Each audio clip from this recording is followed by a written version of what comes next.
Hello दोस्तों, कैसे हैं आप। राइज फ्रॉम द रेबल के एपिसोड 6 के साथ हाजिर हूँ। एपिसोड 6 की शुरुआत में हमें दिखाया जाता है कि जो हमारा जियो होता है वो मॉन्स्टर के ऊपर अटैक करने जाता है और वो मॉन्स्टर जोर से चिल्लाता है और जियो की तरफ अपनी जीप अटैक करने के लिए आगे बढ़ा। पर यहाँ पे जियो उसकी जीप को डॉच करते हुए उसकी तरफ आगे बढ़ रहा होता है और जियो अपने मन में बोलता है कि ये मेरे अटैक रेंज में आ गया है, अब मैं इसके ऊपर अच्छे से अटैक कर पाऊंगा। और जियो कहता है कि मैं इसके ब्रेन के ऊपर अटैक करूंगा तो जितने भी एनिमीज मतलब वो जो लिजार्ड्स हैं वो सबके सब आराम से जो उनकी कॉम्बैट एबिलिटी है वो कम हो जाएगी और वो थोड़े कमजोर हो जाएगी, जिससे मैं उन लोगों को आराम से हरा सकता। और वो ये बोल ही रहा होता है कि तभी वो लिजार्ड की जो टेल होती है वो उसकी तरफ आती है और वो जोर से जियो के ऊपर लग जाती है, जिससे जियो के मुंह से ब्लड निकलता है और जियो बोलता है कि ये बहुत तेज है और जियो सीधा दीवार पे जाके लग जाता है। और ये देख के म्यू भी जोर से जियो चिल्लाती है और वहाँ पे धमाके में से जियो बोलता है कि मुझे नहीं लगा था कि इस मॉन्स्टर की जो टेल है वो बहुत स्ट्रांग है। और जियो बोलता है कि ये इतना तेज था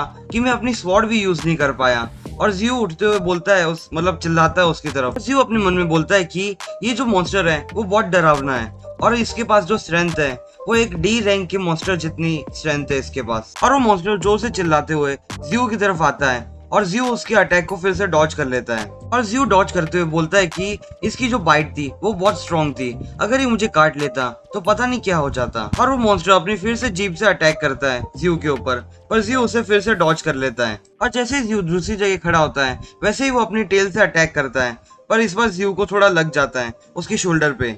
पर जियो एकदम स्पीड में एक कवर में जाके छुप जाता है वहाँ पे, मतलब कि कवर लेके उधर खड़ा हो जाता है। और वो बोल रहा होता है कि ये जो म्यूटेंट ई रैंक का जो मॉन्स्टर है मुझे कोई भी स्ट्रॉन्ग अटैक नहीं मिल रहा जो मैं इसके खिलाफ यूज कर सकूं। तभी वहाँ पे म्यू बहुत जोर से जियो चिल्लाती है और जियो से बोलती है कि तुम अपनी जो अभी जो पावर है तुम्हारे पास उससे इस दो हेडेड मॉन्स्टर के साथ नहीं लड़ सकते, तुम वापस आ जाओ।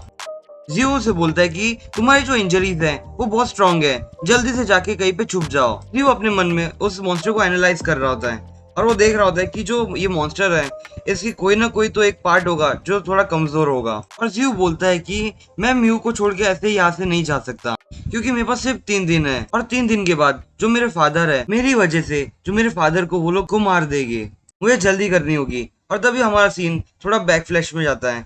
12 साल पहले की बात है ये, मतलब कि जियो अपने 12 साल पहले की मेमोरी याद कर रहा है। वहाँ पे जो छोटा लड़का है वो जियो है और दूसरे उसके फादर है। और बताया जाता है कि जब वो जो मॉन्स्टर आउटब्रेक हुआ था तब जो इसकी मॉम थी वो मिसिंग हो गई थी, पर वो लोग उसे ढूंढ नहीं पाए थे, इसीलिए सब ने उसे एक डेड पर्सन घोषित कर दिया। पर जियो बोलता है कि वो मरी नहीं है। और वहाँ पे जियो के फादर बोलते हैं कि यहाँ पे जितने भी मॉन्स्टर्स हैं मैं उन सब से रिवेंज लूंगा। और तो ये सीन वापस प्रेजेंट में आता है जहाँ पे वो मॉन्स्टर जोर से चिल्ला रहा होता है और अभी भी जियो छुपा हुआ होता है। पर वो मॉन्स्टर को पता चल जाता है कि जियो कहाँ पे है और वहाँ पे वो अटैक कर देता है, पर जियो डॉज करते हुए वहाँ से भाग जाता है। और वो फिर से खड़ा होकर बोलता है कि मुझे अपने फादर का नाम क्लियर करना है और मुझे यहाँ से जितना जल्दी हो सके उतना जल्दी बाहर निकलना होगा, और अगर मुझे मेरी लाइफ को भी रिस्क में डालना पड़े तो भी मैं डालूंगा। और ये बात सुनते ही जो उसका सिस्टम होता है वो रिस्पॉन्स करता है। सिस्टम बोलता है कि जो होस्ट है उसे अपनी डेथ तक उस मॉन्स्टर के साथ लड़ना है, तो वो जियो की एक स्किल एक्टिवेट करता है जिसका नाम है टैलेंट स्किल। और जियो इसको देख के थोड़ा हैरान हो जाता है। और अगले सीन में जो मॉन्स्टर होता है वो जियो के पीछे होता है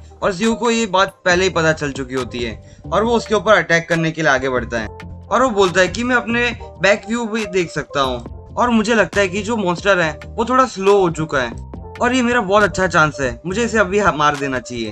और वो अपने स्वॉर्ड से वो जो मॉन्स्टर होता है उसके छोटे छोटे टुकड़े कर देता है। और म्यू इस चीज को देख के एकदम हैरान हो जाती है और जियो म्यू से बोलता है कि क्या हमें यहाँ से जल्दी से निकल जाना चाहिए। और वो सिस्टम उसके सामने फिर से आता है और वो बता रहा होता है कि तुमने ए ग्रेड के ई माउंटेड मॉन्स्टर को मार दिया है, इसीलिए तुम्हें 3 पॉइंट्स मिलते हैं। और फिर से 2 बार यही सेम चीज दूसरे पैनल में भी शो होती है। अगले सीन में हमें दिखाया जाता है जो जियो होता है वो म्यू को अपने कंधे पे लेके आगे बढ़ रहा होता है और वो मॉन्स्टर डेन से आगे निकल रहे होते हैं, मतलब वहां से निकलने की कोशिश कर रहे हो। और म्यू बोलती है कि हम कुछ ही देर में इस मॉन्स्टर डेन से बाहर निकल जाएगी। और तभी जियो जोर से जंप मारता है और म्यू को थोड़ा अजीब लगता है और जियो के नाक में से थोड़ा ब्लड निकलता है। और म्यू जियो के वो बहुत गुस्सा हो जाती है और वो जियो से थैंक यू बोल रही होती है क्योंकि अगर वो नहीं होता तो वो मॉन्स्टर डेन से बाहर ही नहीं निकल पाती। और जियो भी बोलता है कि तुम्हें थैंक यू बोलने की जरूरत नहीं है क्योंकि मैं भी अपनी लाइफ को ही बचा रहा था और साथ साथ मेरे फादर की भी, इसलिए तुम्हें थैंक यू बोलने की कोई जरूरत नहीं है। और म्यू शर्माते हुए उसे बोल रहे होते कि तुम मुझे अभी भी मिस म्यू क्यों बुला रहे हो। और जियो भी शर्माते हुए बोलता है कि जैसे तुम्हारी इच्छा यून दोस्तों मैं इसे तो भी म्यू ही बुलाऊंगा क्योंकि मुझे म्यू नाम याद रह चुका है, इसलिए म्यू ही याद से बुलाऊंगा। और अगले सीन में जो जियो होता है उसे नोटिस हो जाता है कुछ तो भी, और वो वहां से छलांग मार देता है। और आगे दिखाया जाता है कि वहां पे बहुत से एरोज होते हैं और वहां पे वो 3 लोग आते हैं और वो बोलते हैं कि ओहो यहाँ पे देखो तो सही कौन कौन यहाँ पे है। और वो उन लोगों से बोलता है कि किसने सोचा था कि तुम लोग ऐसे एस्केप कर पाओगे उस सबवे स्टेशन को, और देखो जरा मैं तुम लोगों को रेस्क्यू कराने के लिए कितने सारे लोग लेके आया हूँ। और वो बोलता है कि जो अंकल हन हु है ए टीम को लीड करने के लिए कहा था और जो गेट की जो एग्जिट है उसके वहाँ पे वेट करने के लिए कहा था। और म्यू बोलती है कि तुम लोग बस रुको, जैसे मैं घर पहुंचूंगी तुम लोगों के साथ बहुत बुरा जस्टिस होने वाला है। और वो बोलता है कि क्या तुम्हें सच में लगता है कि मैं तुम्हें यहाँ से ऐसे ही जाने दूंगा। बोलता है कि हम लोग पहले तुम्हारे साथ मजे लेंगे और फिर तुम्हें मारेंगे। और वो उसके आदमियों को इशारा करते हुए बोलता है कि पहले उस आदमी को पकड़ो और उस लड़की को मैं पकड़ता हूँ। और वो कहता है कि ये एकदम मजेदार लग रहा है पर तुम लोग पीछे रहना, वो सिर्फ मेरी है। और जियो बोलता है कि तो चलो देखते हैं कि कौन फास्ट है। और जियो अपनी पावर्स को एक्टिवेट करते हुए एकदम स्पीड में उन सभी को मार देता है अपने स्वॉर्ड से। और म्यू बोलता है कि तुम्हें अब तक नहीं पता चला कि कौन चूहा है और कौन बिल्ली। और वो हैरानी से बोलता है कि इसने इतनी जल्दी कैसे मार दिया इन लोगों को। और वो बोल रहा होता है कि तुमने जो मेरे साथ पहले किया था और जो अभी किया है इस चीज को अभी सेटल करना होगा। और वो म्यू को नीचे उतार देता है और बोलता है कि तुम यहाँ पे जरा वेट करो मेरा। और वो बोलता है कि कोई भी उसके पास मत जाना वरना वो अपनी स्वॉर्ड से मार देगा, इसीलिए तुम्हारे पास जो क्रॉसबो है उसी से उसके ऊपर अटैक करो। और वो सारे अपने क्रॉसबो से अटैक कर रहे होते हैं उसके ऊपर, और जो सिस्टम होता है वो उसकी स्किल एक्टिवेट कर लेता है जिससे जियो के पास जितने भी क्रॉसबोज आ रहे होते हैं वो सारे एक ही बार में कट जाते हैं।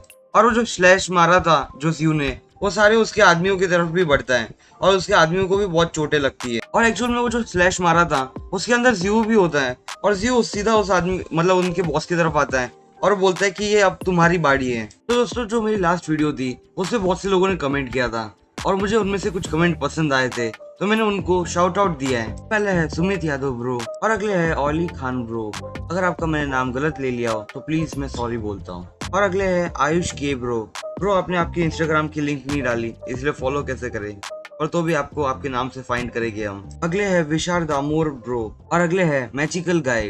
तो आप सभी को मेरी तरफ से एक बिग शाउट आउट। तो दोस्तों हमारा एपिसोड बस यही तक। अगर आपको मेरा एक्सप्लेनेशन पसंद आया हो तो प्लीज मेरे चैनल को सब्सक्राइब कीजिए और कमेंट में जरूर बताइएगा कि मेरा एक्सप्लेनेशन आपको कैसा लगा।